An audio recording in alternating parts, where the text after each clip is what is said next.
устоди азиз, дар бораи занҳое ки дар роҳҳо меистанд, фоҳишагӣ мекунанд, шумо чӣ гуфтанӣ доред? Ман ростӣ бародарои азиз ва гиромӣ, ҳар гоҳе ки мақсад дар қадои раҳ агар занеро бинем ки ҳамин даст ба фоҳишагӣ мезанад, даст ба бероҳагӣ мезанад, ростӣ бисёр нороҳат мешем, зеро ки вақте ки муъмин бародари муъмин бошад, ҳамун хоҳарам хоҳари муъмина аст, ё бародаре ки мисол даст ба зино мезанад, ӯ ҳам фоҳиша аст. хо марде ки зинокор бошад, хо зане ки зинокор бошад, ҳардуш фоҳиша. барои инҳо мақсад далолатҳо дар кора, инҳоро мақсад нафарҳое бошад ки маслиҳат бутад, инҳоро панду насиҳат кунад, инҳоро фаҳмонад ки ин интихобе ки шумо кардем бисёр интихоби хатарнок аст. аллоҳи меҳрубон мақсад шуморо ҳидоят кунад. ман бисёре аз ҷавонҳоро медонам ки гуфтанд мо аз қадои раҳ ҳамун духтарое ки бероҳгардӣ мекарданд саворшон кардем, онҳоро насиҳат кардем, ба ҷои кор таъмин кардем, ҳатто мақсад ба хотире ки аз ҳамин роҳ мақсад ӯ бигардад, роҳҳо шакофтем, мувофиқи таъби ҳамун чӣ коре ки буд мақсад барои ҷои кор ёфтему ва даст аз ҳамин корҳо кашидам. барои ҳамин беҳтарини роҳш ҳамин аст, бародарои азиз ва гиромӣ, ки мо шумо бояд ки ҳаракат кунем ки бин ҳамон ҳазрати алиро пайғамбар гӯфт ла ан яҳдияллоҳа бика раҷулан воҳид хайру лака мин ҳумри наъам. як бандаи худо агар ай дастад, яъне сабаб шавӣ ки вай ҳидоят биёбад, то дар роҳи худо як шутури сурхмӯра бигем қурбонӣ кардай. оли бачаҳоро пурсем, як шутури сурхмӯ дар Арабистон $1 миллион ай. яъне агар ту як нафара аз ҳамин роҳ хо фоҳиша бошад, хо майзада бошад, хо мисол дӯст бошад, хо одамкуш бошад, хо мисол бангӣ бошад, яъне ҳар як кори зиште ки дорад, вақте туро аз ҳамин роҳ агар тавонӣ ки дар як роҳи дуруст дароварда тавонӣ, мега ту $1 миллион дар роҳи парвардигор ту хайр кардай. барои ҳамин ин роҳи ҳалли ин бародаро ва хоҳарои азиз ҳамин аст. кадоми ҳамунҳоро агар хоҳарое ки шумо мақсад покдоманен, худошиносен, худотарсен, вақте мебинед ки даст ба ин фоҳишагӣ мезананд, шумо вориди хонаҳошон шен, шумо насиҳатшон кунед. агар аз рӯи нодорӣ бошад, дастгиришон кунед, кӯмакшон кунед, халас ҳаракат кунед ки ҳамин савоба шумо бигиред. ҳамин роҳ ҳамин аст бародарои азиз. ин бисёр роҳи нек аст. ӯ як нафар ҳикоя мекунад, як олим ки мегӯяд ман дар ҳолати таҳорат кардан будам, суҳбати ду одам ба гӯши ман меомад. якеш мегуфт ки ман дигар фалони одама тамоман насиҳат намекунам, барое ки чанд бор гуфтамаш гап ма нагирифт. ин дигариш гуфт ки ман то вақте ки ҳамун инсон ай гуноҳ даст накашад, ман маслиҳату ман машварат додана бас намекунам.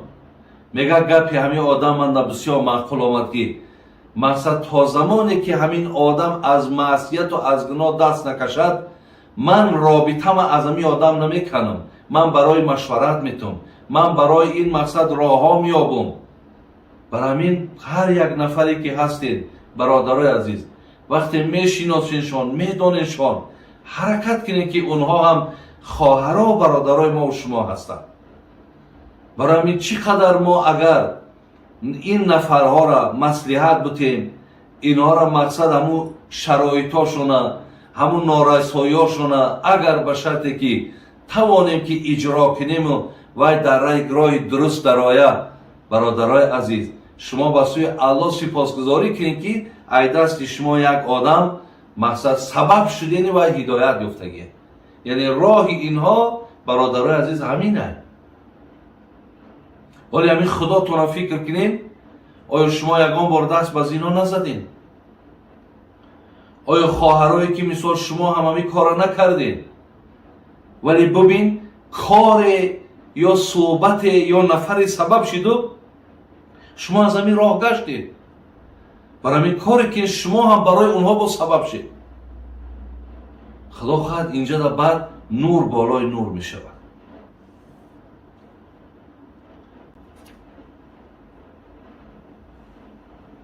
استاد معنای اسم مصلح الدین چیست؟ کمی روشنی می. مصلح الدین بهترین نام است. مثل صلاح الدین میگیم، ببینید، یا مصلح الدین میگیم، یعنی یک نفرهایی که بگیم یک صلاحیت، یک بهبودی، یک نیکی و یک خوبی را که در دین میارن، یا را میگن مصلح الدین یا صلاح الدین شان میگن. یا اینکه در دین بسیار بسیار مستحکمند، بسیار آدمایی هستند که یعنی یگان کمبود و نقصی که در دین ندارن، یا را میگن مصلح الدین. برای بسیار نام زیبای، بسیار نام خوبه. بابا جان پسرم 12 ساله است. 6 پاره قرآن را حفظ کرده است. با خواهر و اپش نماز را جماعت میخوانند. آیا من هم میتوانم که با آنها نماز را جماعت خوانم؟ اگر بچه که به بالغ رسیدگی باشد، گپ در اینه که وای به بالغ رسیده باشد. یعنی وقتی که همون بچه تا اگر 12 ساله ایون یکی به بلاغت رسیده باشد. نشانهای بلاغت همینه که مقصد او احتلامی شود. بچه احتلامی به معنی که مثال همون شیطان وقتی فندش میکنه و همون آب از مثال همون بچه خارج میشود، همون را میگن که نشانه به بلاغت رسیدن شد. یا دیگر نشانش میگن که وقتی زنش میتی زنش حامله دار میشود، همون را نشانه میگن به بلاغت رسیده. اگر همین نشانه در اون بچه که 12 ساله نباشد، شریعت ای 15 سالگی حکم میکند که وای به بلاغت رسیده. برای همین اگر 12 ساله باشه و به بلاغت نرسیده باشد، همین نشانه در او پیدا نشده باشد، نماز فرض از پشت او اقتدا کرده نمیتونی. برای که او مثال به بلاغت نرسه، ای پشت آدم نابالغ، آدم به بلاغت رسیدگی اقتدا کرده نمیتونه.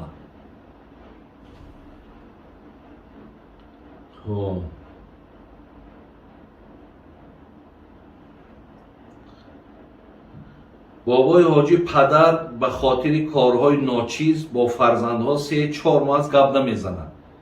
با او سلام میدیم جواب نمیدهد، ولی نماز روزش رو، نماز تهجدش رو دائما میخواند. آیا در همین حالت در نزد خدا کی گناهکار است، ما یا پدرمان؟ اکو و برادرها و خواهرای عزیز،